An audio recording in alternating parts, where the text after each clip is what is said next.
a este webinar, ¿vale? Mi nombre es Francisco Javier Carballo y en primer lugar, y antes de presentarme a mí mismo, un poco que sepáis quién soy, quería agradecer a VLX en nombre propio y en nombre de Ethics pues la oportunidad de participar en este webinar, y nosotros que hemos participado, y en el futuro pues seguro, espero que sigamos colaborando.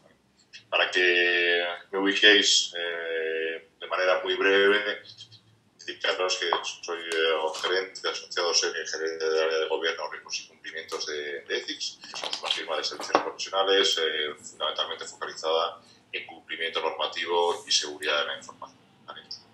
Una vez eso, pues como veis y como ha dicho Ara y como veis en el título de la presentación, la idea hoy es, y os pediría que de modo bidireccional, pues que hablemos, que comentemos cómo se está redefiniendo, qué nos están pidiendo los clientes en el asesoramiento jurídico relacionado con los servicios cloud, cuando el cliente quiere contratar cloud, incluso cuando quiere proveer servicios cloud, cómo están pidiendo que nos definamos, que nos redefinamos, que nos configuremos desde el punto de vista de asesores jurídicos y de abogados y de consultores jurídicos en esta materia.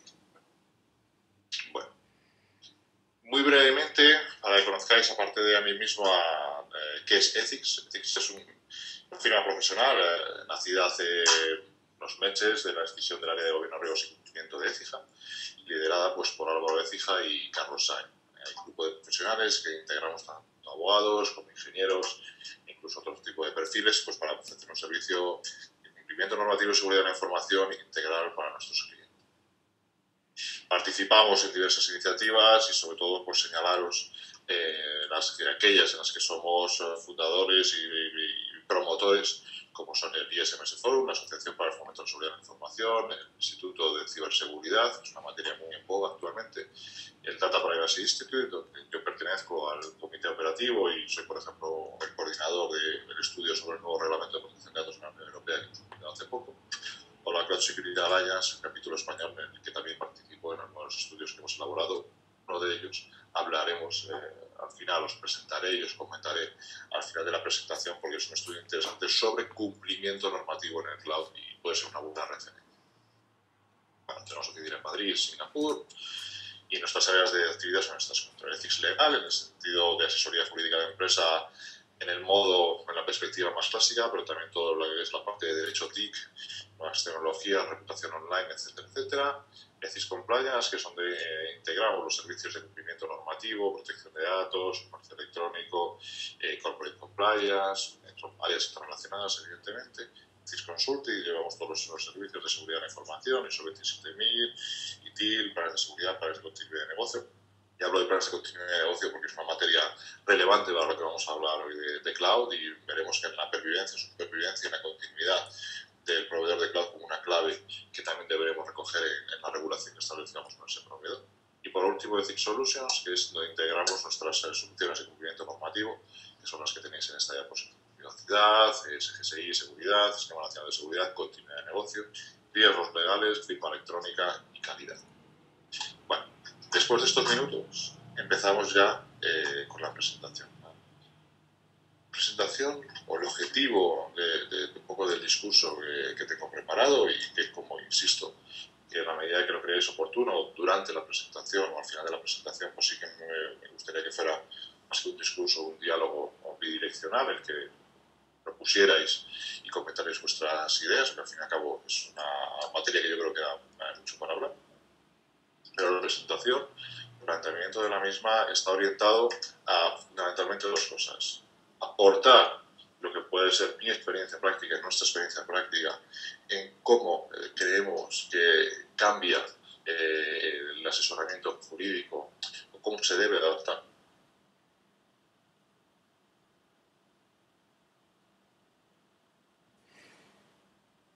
Cloud no crea una nueva realidad de provisión de servicios tecnológicos, sino que crea una realidad o una forma de proponer esos servicios tecnológicos, esos servicios IT, de una manera diferente. Pero cómo cambia el asesoramiento jurídico y con qué herramientas, con qué capacidades y con qué conocimientos creemos que debemos partir, que nos dedicamos a ese asesoramiento, para que nuestros clientes pues, reciban lo que están pidiendo y que también sean capaces de comprender y de gestionar los riesgos legales que pueden conllevar los servicios cloud. ¿vale?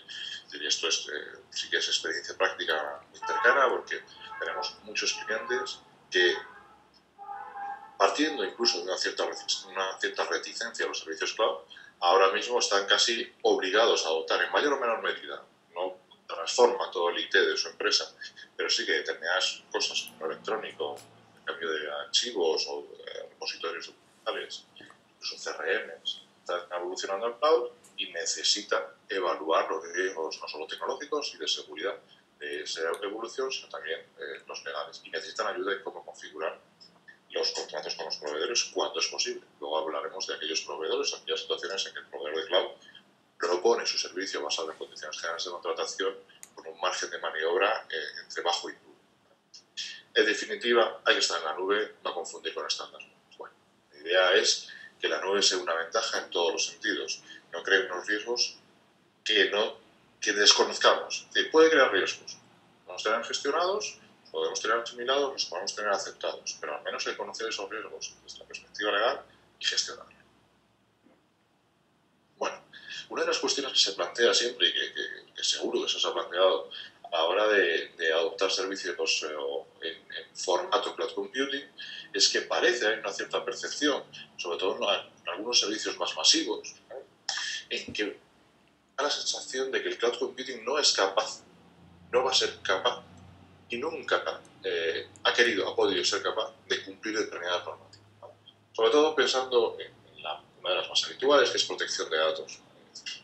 Cloud computing, por esencia, es la provisión de servicios IT de manera deslocalizada, sin una necesidad o una posibilidad incluso de conocer exactamente dónde están esos datos físicamente. Es decir, más allá de que estamos hablando de la nube, estamos hablando de cloud, al final tenemos que tener una cosa clara.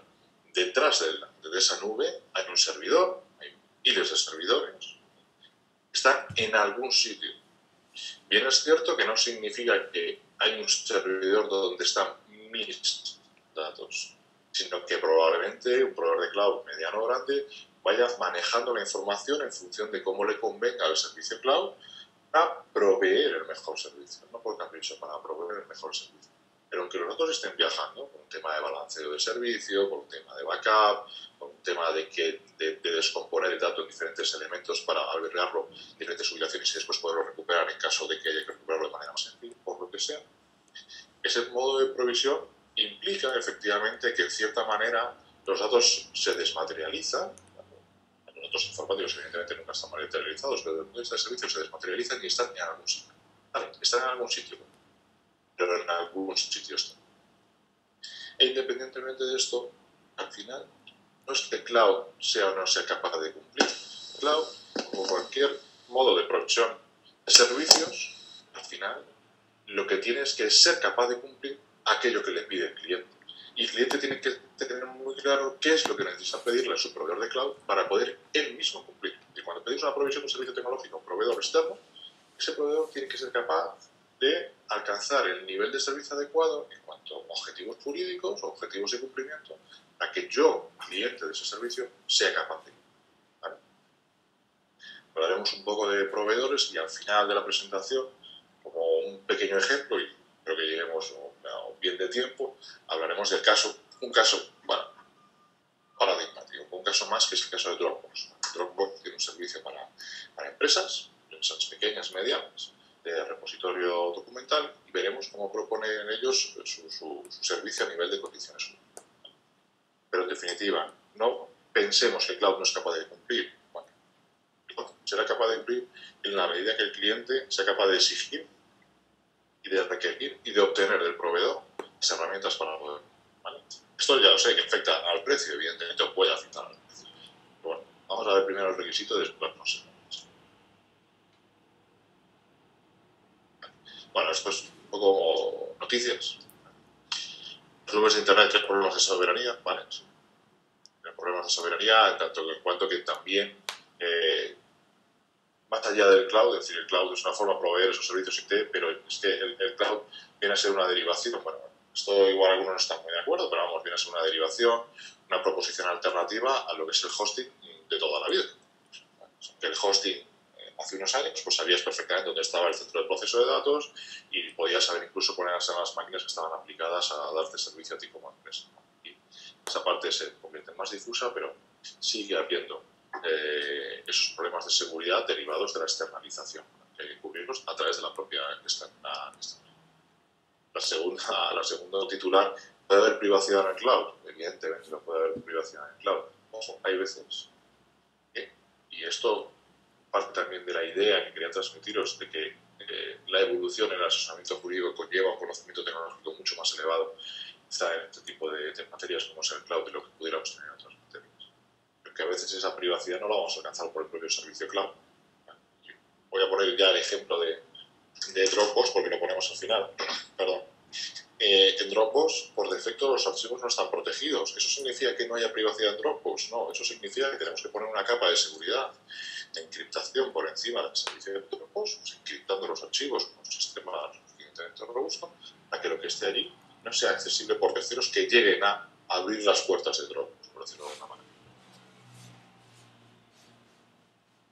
Aquí en España, además, esto es conocido, hay ejemplos de grandes adopciones de sistemas de cloud, ¿vale? Uno de los más conocidos últimamente es BVA, que ha contratado determinados servicios de Google Apps, ¿vale? De Google para empresas. ¿Vale?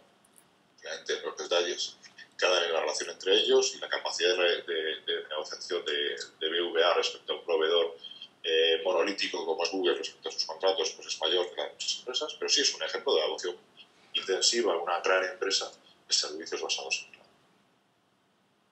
Bueno, una cuestión previa, y para hablar todos en la misma lenguaje, por decirlo de manera, es cómo definimos el cloud.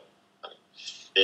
Hay una definición clásica que se utiliza de manera prácticamente homogénea y unificada en todos los foros. Ayer mismo estaba en otro foro, pues también hablando un poco de esto de cloud para un fin más técnico, y al final todos utilizamos esta definición, ¿vale? La definición del documento del NIST sobre lo que es cloud computing. Al fin y al cabo, lo que habla es de ubicuidad, provisión bajo demanda, recursos compartidos, configuración de estos propios recursos por el cliente. Esto depende de la capacidad del cliente para poder y para saber configurar. Provisión rápida. Bueno, al fin y al cabo, lo que estamos hablando es de la capacidad de obtener servicios tecnológicos, ¿vale? O capacidades tecnológicas en modo servicio. Es decir, yo necesito un correo electrónico y no tengo que instalarme nada. Tengo un navegador que me da correo electrónico. Necesito un repositorio documental y no tengo que instalarme nada. Tengo una web que me da acceso a un repositorio documental. Necesito un CRM, un sistema de gestión de clientes, y lo tengo en la nube, ¿vale? Con, por ejemplo, uno de los más conocidos, Salesforce, es un tema de publicidad, es que es básicamente el más conocido. Fue una de las primeras empresas que empezó a proveer un CRM en cloud. Y ciertamente eso le diferenció de la competencia y le ha hecho ser uno de los principales CRMs a nivel mundial. Pues, lo que proponía era, olvídate de instalaciones, yo te doy capacidad para gestionar a tus clientes a través de un sistema que solo necesita, en esencia, un navegador. Pues tenemos la división clásica de los servicios cloud entre PaaS, IaaS y SaaS. Es decir, PaaS es Platform as a Service, plataformas para que el cliente sobre ellas instale máquinas o instale desarrollos, instale software. Infraestructura como servicio, es decir, allí lo que damos es máquinas virtuales, equipos virtuales, infraestructura virtual para sobre ella soportar pues, software, bases de datos, etcétera, etcétera, que queramos montar que sean nuestros. Y la más habitual, la más común, y no la mayoritaria, pero la más común, que es el software as a service. Electrónico, CRM, sistemas de facturación, sistemas de repositorio documental o de gestión documental o de almacenamiento de datos, sistemas de firma electrónica, es decir, todos aquellos multitud y cada vez más servicios que recibimos precisamente en modo servicio, con un navegador o con un dispositivo que no necesita una gran instalación a nivel local.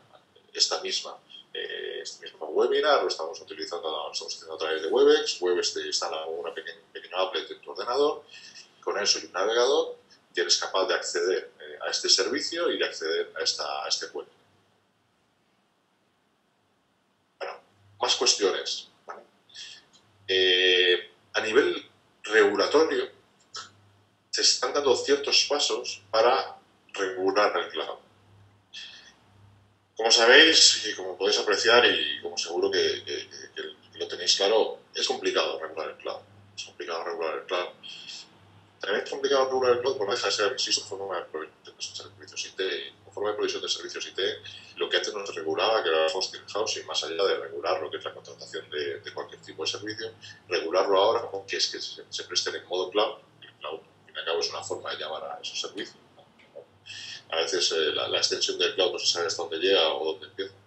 Pues regular esa provisión puede ser complicado. Sí que es cierto que sobre todo en Europa hay un cierto movimiento hacia la regulación del cloud por una cuestión muy sencilla. Conforme a la cierta normativa americana, la Patriot Act y algunas otras normativas, me parece que los proveedores con base en Estados Unidos o con matriz en Estados Unidos, modelos de servicios cloud, tienen una cierta capacidad, una gran capacidad para acceder a información de clientes europeos, más allá de donde estuviera el servidor, los servidores, donde, insisto, se ubicará esa información. Y capacidad para albergar información de empresas europeas o de fuera de los Estados Unidos, albergada, tratada, utilizada a través de servicios cloud. Esto ha hecho que, en cierta manera, se esté intentando, pues, comentábamos ayer en otro debate, localizar, aterrizar y ubicar los determinados servicios cloud en determinados territorios, ¿vale? Que se supone que van a cumplir la normativa, que se supone, por lo tanto, van a proveer unas condiciones de confidencialidad y de legitimidad en el tratamiento más elevado. Bueno, es una cierta tensión política, una cierta tensión económica también, porque los grandes operadores de cloud pues, no dejan de estar en Estados Unidos. Y bueno, pues es una cierta forma de la normativa de intentar alcanzar unos objetivos variados a través de esa propia regulación. Por ahora es un work in progress, un camino por recorrer.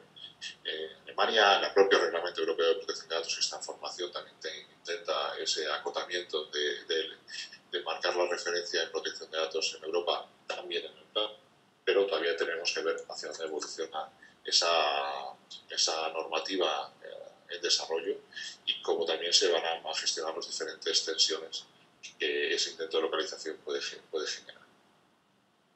Algunos dicen, pues intenta crear Silicon Valley en Europa, pero al final los Silicon Valley no se crean por normativas, se crean porque lo piden los mercados y porque las empresas son capaces de desarrollar sus iniciativas. Sí que es cierto, y esto lo oiréis, lo habréis oído y lo comentaremos, que a veces se aduce o las empresas europeas se quejan de que determinadas normativas, tanto en España como en otros países europeos, bueno, les coartan, les limitan o les cercenan la capacidad de ser competitivos, la competitividad respecto a otras empresas fuera de Europa. Bueno, otra cuestión importante, y esto lo veremos aquí en su estudio de Pricewaterhouse, en multitud de estudios desde septiembre de 2011, pelín de tiempo en estos temas tecnológicos, ya un año y poco, parece que es mucho tiempo, pero que al fin y al cabo se refiere a la capacidad de los proveedores de cumplir con determinadas políticas de seguridad. Una parte muy importante del cloud o de la percepción del cloud, muchos clientes nos ocurren pagar al cloud de un modo resignado.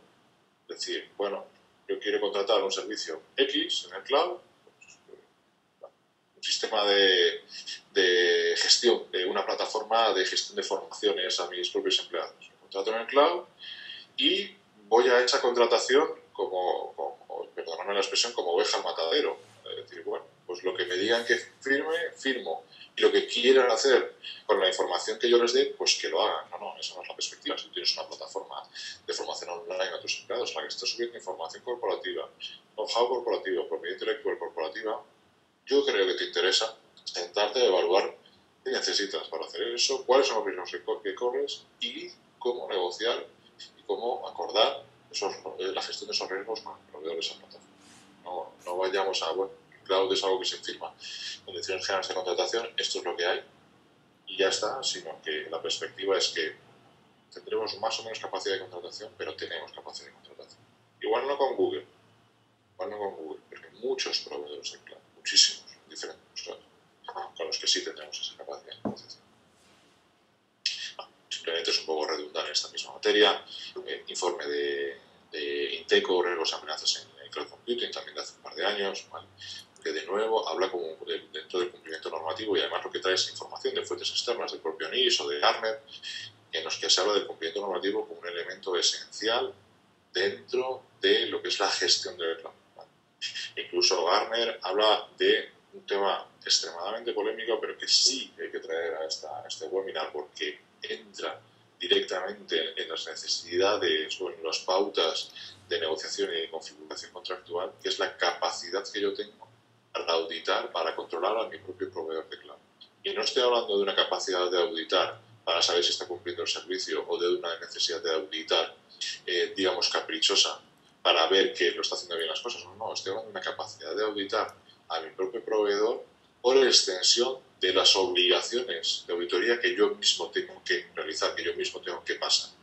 Y si yo tengo que hacer una auditoría de blanqueo, una revisión de blanqueo, si tengo que hacer de prevención de blanqueo de capitales, ¿verdad? Si tengo que hacer una auditoría de protección de datos o algunas otras auditorías, ¿vale? Por estándares incluso de calidad, etcétera, tengo que tener un proveedor de cloud que es capaz de pasar esas auditorías, de darme la información para esas auditorías o de aportar sus propias auditorías como evidencia de cumplimiento que me sirva a mí para que mi informe de auditoría de lo que sea salga correctamente y salga como yo quiero. Y esto es, a veces choca con la concepción del cloud como un servicio estanco en el que se puede solicitar, se puede contratar, pero no se puede entrar, no se puede tocar, no se puede evaluar, no se puede auditar. Que a veces vamos a necesitar auditarlo para cumplir nuestras propias obligaciones. Un poco más. Lo mismo, otras guías, también os lo pongo como referencia para que tengáis estas referencias documentales, por si las queréis consultar, las queréis evaluar, seguramente muchas de ellas o todas ya las conocéis. ¿Vale? Un poco también Inteco incidiendo en este tema porque dentro de su labor, de la labor del Instituto Nacional de Tecnologías de la Comunicación, como proveedor de información hacia las empresas, pues ha elaborado diferentes informes sobre un tema tan candente como es el tema de cloud. El World Economic Forum también ha entrado en esta materia, prácticamente, por decirlo de una manera, ¿quién no ha entrado en esta materia? Y veréis que hay una serie de issues, una serie de materias que identifica como clave. Oye, localización de los datos. Temas regulatorios en cuanto a privacidad y confidencialidad. ¿Vale? Temas en cuanto a la propiedad del dato.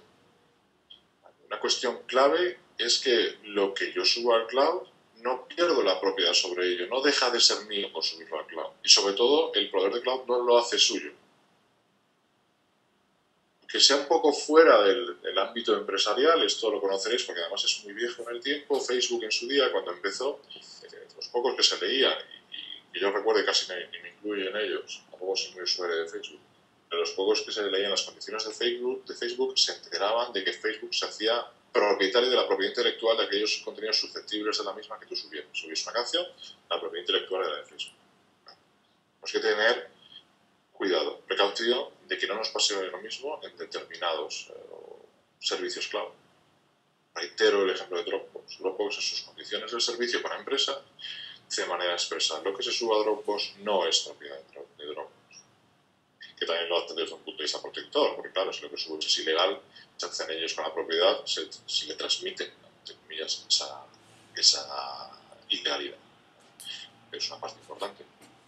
El proveedor de cloud no adquiera derechos sobre derechos que no queramos, derechos que sean más allá de los necesarios para la propia ejecución del cloud, que es lo que dice Dropbox, por ejemplo, que no adquiera más derechos de los necesarios sobre esos materiales, esos datos, esa información, esos documentos que se suben. Otros temas clave en la parte de Business Environment, Ensuring Interoperability. Esta es una vieja demanda de los servicios cloud, que es que si yo tengo mis datos en un determinado servicio en la nube, si mañana quiero irme de ese servicio en la nube a un servicio de la competencia de un mismo tipo, correo, almacenamiento, CRM, pueda sacar mis datos de un sitio y ponerlos en otro. A los proveedores de cloud esto no les viene bien. Al fin y al cabo lo que quieren es cliente cautivo, que yo te tenga las cosas ordenadas y configuradas de determinada manera para que cuando las quieras sacar y meterlas en otra caja virtual, caja en la nube, que sea más o menos dificultoso, por lo cual te lo vayas a pensar dos veces. Bueno, efectivamente es una estrategia empresarial y comercial de ciertos proveedores de cloud. Tenemos que tenerlo en cuenta para ver si nos merece la pena correr ese riesgo o es un riesgo demasiado elevado, jurídicamente hablando, o para continuar, o al menos para que nuestro asesoramiento recomiende continuar o no continuar. Pero entrando ya un poquito en otra de las cuestiones que planteaba a la hora de proponer el contenido del webinar, nómina, que es, vale, y ahora vamos a ver, en mi opinión, en la opinión de Ethics, en base a nuestra experiencia, cuáles pueden ser elementos clave, aspectos clave, cláusulas clave, contenidos clave, dentro de las cláusulas. Las cláusulas a veces se hacen un concepto demasiado amplio. Dentro de determinadas cláusulas, cuáles son aquellas cuestiones clave que debemos tener en cuenta, que debemos regular, aportaros nuestra opinión, nuestra perspectiva, nuestra aproximación de cómo regular determinadas materias. Pero el punto de partida de todo ello, una vez que hemos visto un poco los precedentes de cuál es la situación a nivel de cloud, es ver, vale, ¿y qué normativas tengo que tener en cuenta a la hora de configurar? Es decir, si tuviera una hoja en blanco de configuración de un servicio cloud, ¿qué tipo de normativas debo tener en cuenta? Yo os diría, rotación de cloud, contratación de los servicios cloud, en definitiva, es como la contratación de cualquier otro servicio. No se crean normativas nuevas, al menos a día de hoy, porque los servicios se propongan en modo cloud. Se siguen aplicando las mismas normativas. Ojo, pero una cuestión importante, dos cuestiones importantes. La primera, no solo tengamos en cuenta protección de datos, hay una cierta tendencia, y quizás es un prejuicio mío, a que solo se tengan en cuenta, solo se consideren, o principalmente, o de manera más intensiva, se deje un poco más débil otros aspectos, solo se consideren los temas de protección de datos. Igual, a veces, determinadas cuestiones no son los más importantes. Si estoy hablando de un sistema de facturación en la nube, el manejo de datos personales en ese sistema de facturación, y más que la facturación a las empresas, el tratamiento de datos personales va a ser mínimo. Ahí lo que me puede interesar en un sistema de facturación en la nube, permitirme que insista que evidentemente es una opinión, pero en mi opinión en un sistema de facturación en la nube, lo que más me puede interesar es la continuidad de ese servicio. Es decir, que cuando yo voy a presentar las facturas, cuando yo tengo que presentar las facturas, cuando tengo que emitir las facturas, el servicio funcione. Que no me digan, uy, pues es que se nos ha caído el servicio unas horas, a ver si lo solucionamos y ya lo avisamos. Eso no puede ser. O, por otro lado, un sistema de gestión de nómina en la nube. Ahí sí, evidentemente, los temas de datos personales van a ser importantes. Pero los temas de continuidad, es decir, la disponibilidad del servicio, en este caso va a ser todavía igual de importante. Es decir, si yo saco mis nóminas de mi empresa el día 1, el 29, el 31, el día 5, en ese momento, al darle al botón, de alguna manera, de sacar la nómina con este servicio en la nube, no funciona el servicio, se me cae la página, cuando le doy allí no aparece nada. Primero, voy a entrar en modo pánico de saber si he perdido mis datos, preparando arduamente las manos. Segundo, puedo tener, un cierto nivel, para empezar, un cierto nivel de conflictividad interna y después un cierto nivel de conflictividad laboral si los empleados no reciben sus nóminas, no reciben sus ingresos de manera adecuada en el momento adecuado. Va a crear un problema bastante interesante. Pues os comentaba que hay que tener en cuenta todas las normativas y más allá de las normativas de determinados aspectos puramente operativos.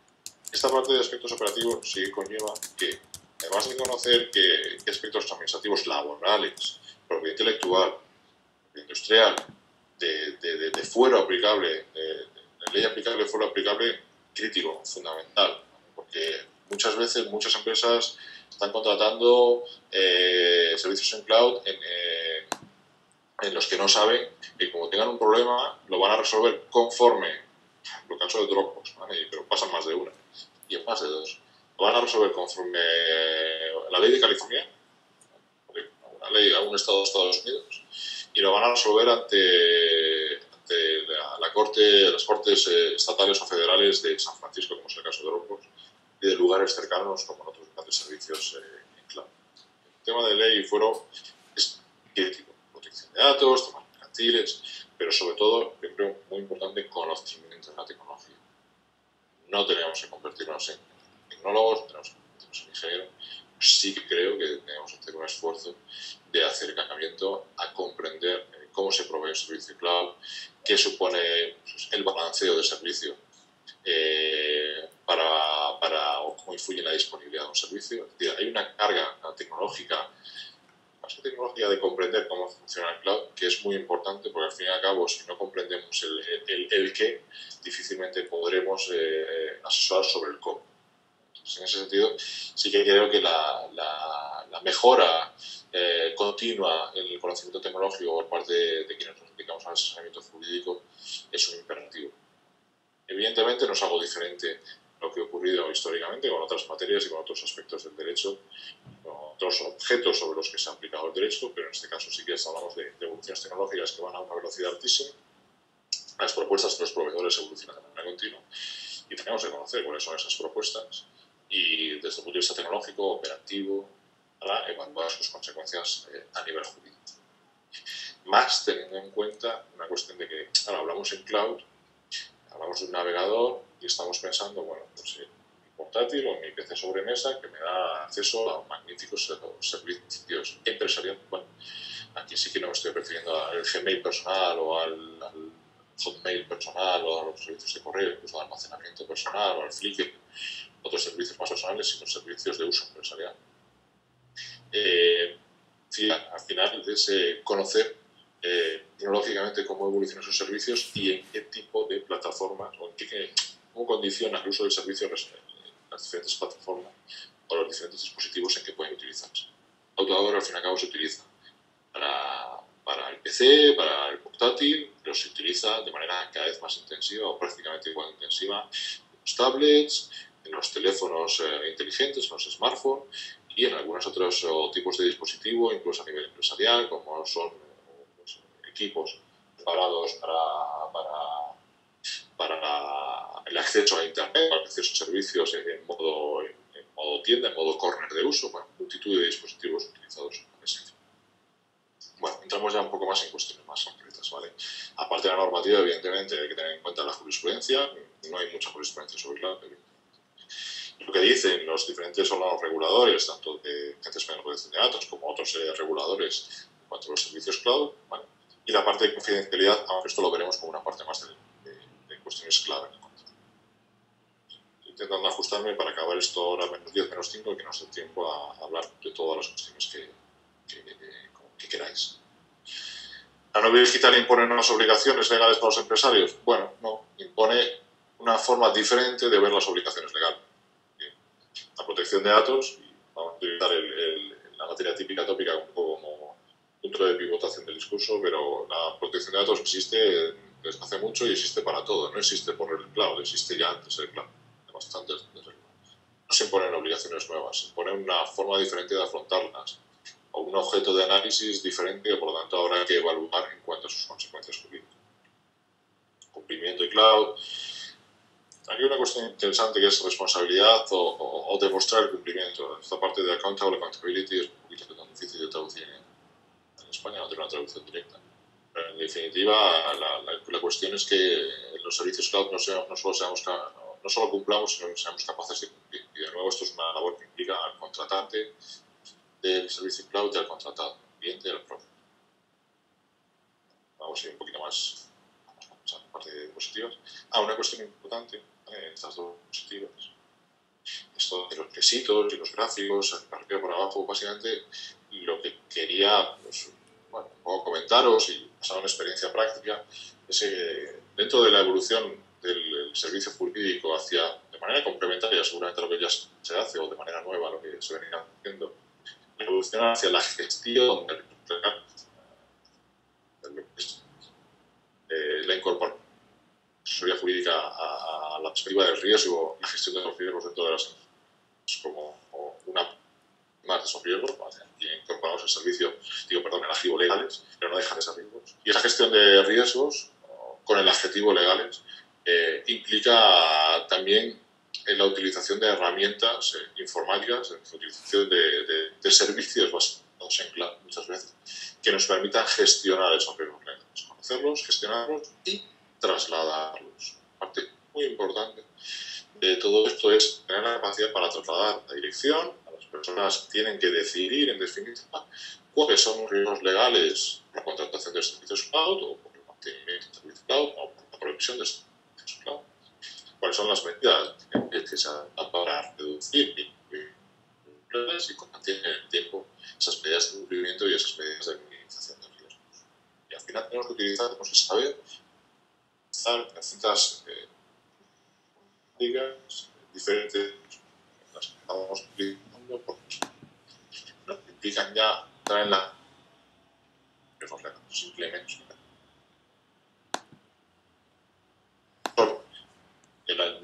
asesoramiento como cumple, no cumple, blanco, negro, sí o no, contrato bien, contrato mal, bueno, sino que entramos en el mundo de los grises sobre qué riesgos correr, qué riesgos incurrimos, qué riesgos queremos correr, cuál es el nivel de riesgo que queremos hacer. Lo mismo para los datos, artículos, tenemos y tenemos niveles de cumplimiento en función de aquel grado de cumplimiento, de aquella nota que queramos sacar. Sacar un 10 en cumplimiento es prácticamente imposible. Con toda seguridad, la seguridad jurídica tiende al 100%, tiende al 10, pero nunca va a conseguir llegar al 10 ni va a llegar al 100%. Bueno, aspectos claves en la contratación, que para eso esto se llamaba contratación de cloud computing. ¿Vale? Hay una parte clave en la contratación de cloud computing que es antes de la contratación. No se hace mucho, se debería hacer mucho más, y se está haciendo cada vez de manera más frecuente, lo que son procesos, vamos a llamarlo de due diligence, por acortar la expresión, que no son más que la evaluación del proveedor de cloud desde el punto de vista de la capacidad de cumplimiento de determinados objetivos de carácter legal. Por hablar solo de requisitos, es decir, es lo que os comentaba al inicio. No es que el cloud no pueda cumplir, sino que tenemos que evaluar cuál es la oferta de mercado de servicios cloud para la función que queramos, con red de almacenamiento, no quiero reiterar. Observamos este mercado, extraemos aquellos operadores que desde el punto de vista evidentemente económico pueden ser interesantes para evaluar si desde el punto de vista funcional son capaces de alcanzar unos objetivos de unos rendimiento que cumplan con determinados requisitos legales, y en esa evaluación nos saldrá si son capaces, si no son capaces, o mejor dicho, hasta qué punto son capaces. Y por tanto estaremos viendo cuáles son los riesgos que tenemos que tener en cuenta porque un determinado proveedor no sea capaz de alcanzar, por ejemplo, el tema de la auditoría. Tenemos un proveedor de almacenamiento, un proveedor de CRM, que no se ha dejado auditar. Vale, no se deja auditar. Tenemos el riesgo de que no se deja auditar. No nos da información para nuestras auditorías. Eso es la evaluación previa. Tenemos otro que sí se deja auditar, pero no nos ofrece un servicio de backup de la información. El servicio cloud sería ilógico, pero bueno, de todo hay. No nos ofrece un servicio de backup. Vale. Tenemos un tercero que tiene un sistema de control de acceso a la información muy débil, que solo permite contraseñas de 4 caracteres. Y no se pide que se cambie jamás. No permite incluso que se cambie. La primera contraseña vale para siempre. Es que resetear al usuario. Al fin y al cabo, lo que tenemos que hacer en la due diligence es comparar los diferentes proveedores y evaluar si las consecuencias de ese riesgo en caso de que se llegue a hacer efectivo y proponer a la dirección que tenga la capacidad de decisión cuáles son los riesgos, cuál es el volumen, digamos, la importancia de esos riesgos, la probabilidad de que se hagan ciertos, para darle herramientas y capacidades a quien tome una decisión para decidir si asume o no asume ese riesgo. Si lo asume con un proveedor con el que, desde el punto de vista económico y funcional, le merece la pena. Es la parte de evaluación previa. De nuevo, tienes que tener un conocimiento, evidentemente, del mercado, tecnologías, etcétera, etcétera, para hacer esa evaluación. Otra cuestión importante es el compliance, la capacidad de cumplimiento, la localización de los activos. Pues bueno, eso lo hemos hablado siempre. Hay proveedores que te dicen, esto os lo comento a nivel informativo, que ni muchísimo menos es publicidad. Microsoft ha declarado, ya veremos qué lo hace, ha declarado que en todos sus CPD se compromete a cumplir la normativa europea de protección de datos. Todos, independientemente de su ubicación. ¿Sobrecoste para Microsoft? Sí. ¿Valor diferencial para Microsoft? Probablemente. ¿Necesidad de Microsoft para diferenciarse en el mercado y competir con el otro gran competidor? Muy probablemente. Bueno, pues a la hora de evaluar esos proveedores, quizás es un valor diferencial que tengamos que poner de manifiesto para dotar de capacidad de decisión, insisto, a quien tiene que tomar la decisión. Privacidad y protección de datos. ¿Vale? Aquí, sobre todo, me centro en cuestiones importantes. Cadena de subcontratación, crítico, fundamental. Y más, si queréis, en España. Sabéis, la normativa europea de protección de datos y más la normativa española de protección de datos y aún el futuro reglamento de protección de datos no solo se fijan en las figuras responsables del fichero encargado de tratamiento, sino que dicen hay que controlar la subcadena de subcontratación, los subencargados de tratamiento, porque al fin y al cabo todos ellos van a manejar datos personales y todos ellos tienen que cumplir la norma.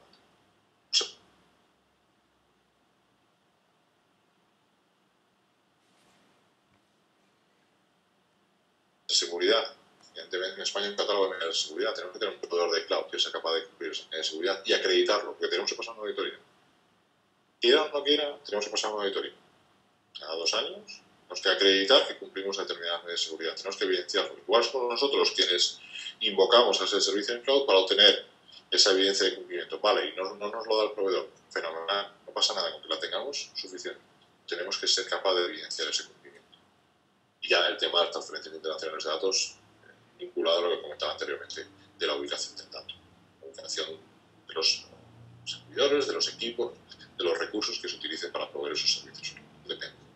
Y siempre parece que pensamos en Google como un gran proveedor, pero hay infinidad de proveedores cloud, y no todos ellos tienen decenas de CPDs, o muchos CPDs en diferentes países. Tienen 2 CPDs, 3 CPDs, en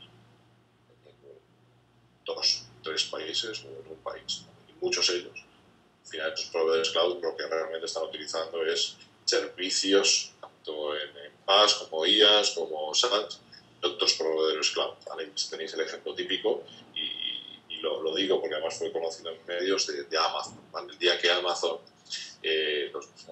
las veces que Amazon se le han caído sus propios servidores y ha dejado de dar servicio a multitud de servicios basados en cloud. Un tema interesante, vinculado también a su contratación, a la continuidad de negocio, a diferentes temas que hemos ido comentando. Confidencialidad. ¿Vale? Confidencialidad, un elemento clave, por ejemplo, si asesoráis determinadas empresas que están evitando ir a la nube por una cuestión muy sencilla, que es una pregunta muy sencilla. Yo voy a tener mi información, mis datos, mi información corporativa, mi información crítica en el mismo servicio cloud, del que ya conceptualmente no me fío mucho, pero que encima lo está utilizando mi competencia. ¿Hasta qué punto se me garantiza que mi competencia, de manera casual siquiera, no va a conocer información mía sobre mi nuevo plan de negocio? O no. O completar esto es muy importante para las empresas. Y evidentemente la responsabilidad por fuga de información. Cuando se publica que no sé qué servicio o no sé qué página web ha sido accesible a los datos de clientes durante un día o ha sufrido incluso un ataque de Anonymous y le han descargado todas sus bases de datos, bueno, no se la descargan al proveedor de cloud, se la descargan al cliente proveedor de cloud. Es muy importante configurar esa responsabilidad más allá del sistema americano de yo no tengo responsabilidad y como mucho será aquello que más se has pagado en los últimos 12 meses. Por ejemplo, el caso de Dropbox que limita su responsabilidad a $100.000 o lo abonado por el cliente en los últimos 12 meses, siendo evidentemente la menor de esas cantidades la que se ha de tener. Más cuestiones, propiedad intelectual, ¿vale? Y una cuestión importante aquí que se me estaba pasando, que es el tema del software. Una cuestión que parece que le sucede a las empresas cuando llevan meses, años utilizando el servicio cloud es, vale, yo antes iba a un proveedor de software, le compraba una licencia, un determinado número de licencias, las instalaba en mis servidores propios, o que los tenía alquilados en el modo hosting, o que los tenía alojados en modo hosting, en no sé qué CPD externo, los llevaba allí, los instalaba, me los instalaba aquí y los utilizaba. Después, cuando viene la BSA a revisar si las licencias están correctas o no están correctas, pues como que dice, contaban esas licencias. 1, 2, 3, 4, pues has comprado 1000, pues vamos a ver cuántas estás utilizando. Ahora lo que hacemos es, primero, o subir nuestro software a un servicio cloud, porque esa dispersión o esa falta de definición del servicio cloud de cuánto es su frontera, o utilizo, se me licencia, es un modo de licenciamiento, sí, pero bueno, no pierde componente físico, utilizo unas ciertas licencias del proveedor cloud. Primero, tengo que tener en cuenta, evaluar si el proveedor cloud está utilizando licencias correctas. Es que el software libre, bueno, software libre también puede estar limitado, software propietario también puede estar limitado, pero sobre todo, oigan, cuando yo subo mi software a ese servicio cloud, no quiero perder el control de ese software, ni quiero perder la propiedad intelectual sobre ese software. Muy importante, muy importante. Las dos direcciones, hacia el proveedor y desde el proveedor, y eso hay que tenerlo muy en cuenta en configuración de propiedad intelectual. Auditabilidad, cuestión muy importante, auditabilidad, ya la hemos comentado un poquito por avanzar, evidencias electrónicas. Cada vez es quedarme corto, es decir, ya es necesario en todas nuestras empresas que tengamos capacidad, nosotros como empresa, para demostrar que determinados eventos electrónicos ocurrieron en un determinado momento y la información sobre esos eventos electrónicos no se ha sido alterada. Pero nuestros clientes perspectiva mía es como proveedor de servicio, nuestros clientes tienen insistentemente, diariamente, constantemente la necesidad frente a sus propios clientes, con sus empleados, con sus proveedores, con muchas diferentes partes, de demostrar que determinados eventos han ocurrido de determinada manera. No solo hablamos de que el trabajador ha utilizado o está navegando por Internet cuando no debe, sino que hablamos de demostrar una determinada relación comercial. Aunque el caso no nos, y permitirme un poco chascarrillo, ha hecho mucho daño a la aportación de correos electrónicos en los juicios. En fin, la forma buena de hacer las cosas no es el tema de papel, os lo aseguro, y os lo demostraré y lo seguiré demostrando. La forma buena de aportar un correo electrónico es en el mismo formato en que se generó. Y lo mismo que tenemos que demostrar en un correo electrónico, tenemos que demostrar una transacción, tenemos que demostrar un traslado de información, tenemos que demostrar una determinada comunicación, etcétera, etcétera. Demostrar no es solo extraer esa información de los sistemas de información, por la redundancia, sino demostrar que no se ha alterado la trazabilidad, la información que da lugar a la trazabilidad de la información sobre esa operación. El log o cualquier sistema de trazabilidad que nos permita acreditar que algo ocurrió tiene que permanecer intocable, tiene que permanecer inalterado. Cuestión muy importante, la última, finalización de la relación. Finalización de la relación no es que yo deje de trabajar con el proveedor de cloud, es que, por ejemplo, desaparezca el proveedor de cloud. Es una cuestión muy importante. Oiga, y si usted mañana desaparece, señor proveedor de cloud, ¿qué pasa con mi información? ¿Qué pasa con mi servicio? ¿Está usted obligado a extraer antes de desaparecer la información y trasladarla a otro proveedor que yo le diga? Si mañana desaparece, yo lo pierdo todo y me busco la vida. Si mañana desaparece, hay un backup en Kuala Lumpur en el que yo puedo ir para coger la información con mejor o peor suerte y llevarme a otro servicio. Es muy importante la desaparición del proveedor, la transición entre proveedores, la compra del proveedor por otra empresa, puede ser de nuestra propia competencia. Muy importante la finalización de la relación. Bueno, nos comentaba el tema de mecanismos de resolución de conflictos, el arbitraje tecnológico cada vez más en auge, no mayoritario, pero cada vez más en auge, como la búsqueda de un foro de resolución de conflictos con un expertise suficiente para entender sobre lo que está decidiendo. De nuevo, vuelvo a mis primeras ideas. Es necesidad de conocer muy bien de lo que estamos hablando para poder hablar bien sobre lo que tenemos entre manos. Cuestiones también importantes, y yo creo que ya casi acabo, el tema de seguridad. Los acuerdos de nivel de servicio a veces son más importantes que los contratos. Los contratos están bien, son necesarios, tienen contenidos importantes. Los acuerdos de servicio son los que configuran y los que permiten saber si la vida del servicio cloud se adecua a lo que estamos buscando, a lo que estamos contratando. Muy importante los acuerdos de nivel de servicio. Y que no solo sean técnicos, sino que también incorporen parámetros y métricas de valoración de aspectos jurídicos. Relación con subcontratistas, el tema de las auditorías, el tema intelectual, muchísimos parámetros. Y ahí es nuestro esfuerzo, nuestra labor y nuestro objetivo incorporar elementos jurídicos a los acuerdos de niveles. Y lo que comenté anteriormente, ley aplicable de jurisdicción pues fundamental. Y si firmamos un contrato sometido a la ley de California, pues, primero que yo, en mi caso particular, no sé qué dice la ley de California. Y segundo, que a mi cliente no le va a hacer gracia tenerse que ir a San Francisco a poder litigar contra un determinado proveedor. Si no nos lo he dicho, menos gracia le va a hacer. ¿Vale?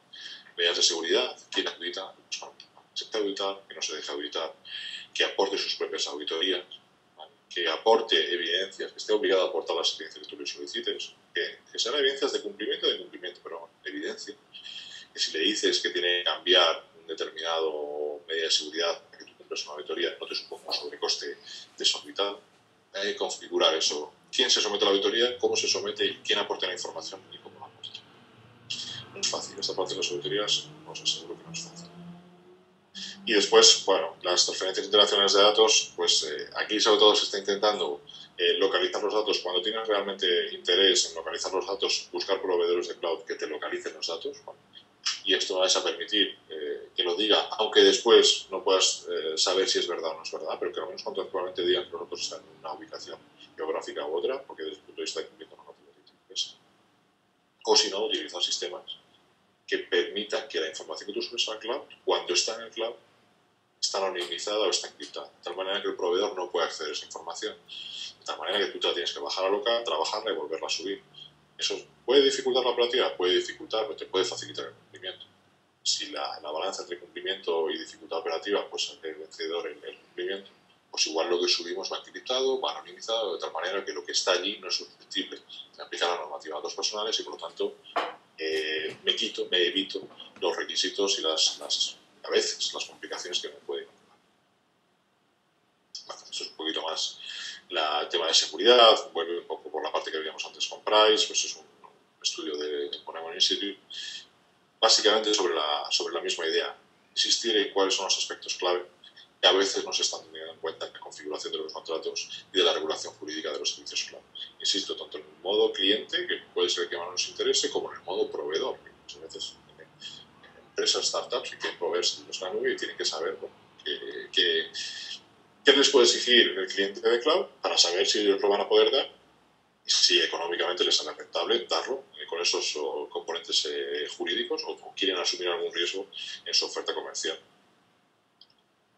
Esto mismo. Y esto es lo que os comentaba anteriormente. Cloud Security Alliance ha emitido un informe que lo tenéis descargable, es gratuito para echarle un vistazo y que básicamente habla de cumplimiento normativo en el cloud, tanto los requisitos como checklist e información de referencia para que podáis evaluar ese cumplimiento. Estaba pensado tanto para proveedores como para clientes, para evaluación de realmente qué necesitamos, qué proponemos, qué queremos y cómo lo hacemos. Dropbox, como caso práctico, de manera muy ligera para no quitaros tiempo de preguntas, os incluyo la URL donde tienen ubicadas sus condiciones generales, que en este caso es Dropbox para equipos, no Dropbox para usuario individual. Dropbox para equipos es la propuesta para pequeñas y medianas empresas de Dropbox, ¿vale? Por ejemplo, habla de diferenciación entre el cliente que contrata los servicios, la empresa y los usuarios finales, los empleados. De tal manera que lo que le pide a la empresa es que obtenga y mantenga, conserve el consentimiento de los empleados para que los administradores de Dropbox para equipos puedan gestionar su repositorio documental, su ubicación de almacenamiento documental que le provee Dropbox. Oye, que tú, o empresa, obtengas el consentimiento de tus empleados para que los administradores de Dropbox, tuyos, míos, puedan gestionar lo que tus empleados meten en su Dropbox. Esto que implica que si tus empleados meten allí las fotos de las últimas vacaciones, es un problema de ellos que te han dado su consentimiento para que tú puedas manejarlo. Dropbox no adquiere los derechos de propiedad intelectual, salvo lo necesario para Dropbox. A mí lo que no me gusta son las expresiones abiertas de yo no hago nada salvo lo que hago. Aquí es yo no obtengo nada salvo lo que obtengo. Bueno, habría que delimitar, en mi opinión, un poquito más qué es lo que necesitan. Se entrega a SIS, como es, y la responsabilidad de Dropbox se limita a $100.000 o el coste de los últimos 12 meses. Bueno, sabéis que esta parte de la limitación de la responsabilidad aquí en Europa, en España en particular, pues en principio no encajaría en esa limitación de la responsabilidad. Diríamos que, en definitiva, aquí decimos, vale, no encaja con la normativa española, pero es que llegamos al final y nos dice, oiga, esto se somete a la legislación de California. Y si tienes algún problema, cortes federales o estatales del condado de San Francisco. A mí me encantaría, vamos, que mi cliente me pague un viaje a San Francisco.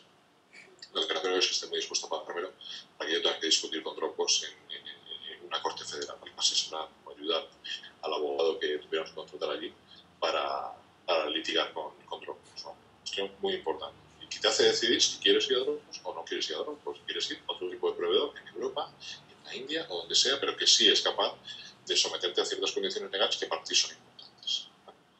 Hay una cuestión, por ejemplo, la modificación de los términos, solo se comunica vía web, salvo que la modificación sea significativa, el criterio de Dropbox.